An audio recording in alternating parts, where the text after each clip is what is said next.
She's obviously looking for some excitement in her life. She definitely finds it in more ways than one.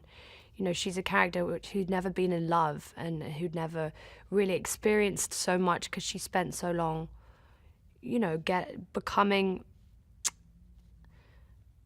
getting good at her job and finding like life in that.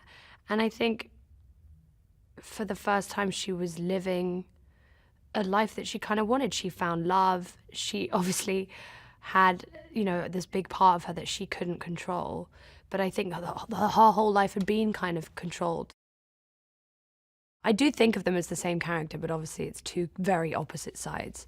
I do like to think of it more as like it's like a schizophrenic thing. It's like a double life, multiple personalities, I guess.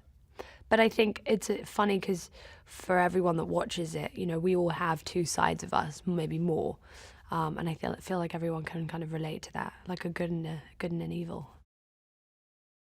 She is incredible. I was so excited to meet her, but to read that script and then find out it was her playing the role, I was just like, it couldn't have been a better fit. And even when I knew it was her, I didn't realize how much she would really bring to that character.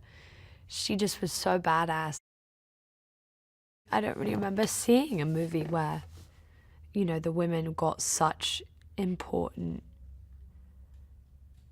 badass roles in a sense where they were always the kind of the sidekick or the kind of love interest or, obviously there are more male characters in this movie, but the women, I remember reading it and I was like, oh my God, the girls have the best lines. Like they come out and they're just unforgiving and extremely strong. They're on a par with all the guys, which I think is the most special and important part of that. I don't think it has really been done before like this. I mean, especially with Wonder Woman as well. It's important to find the women's stories in this comic book world.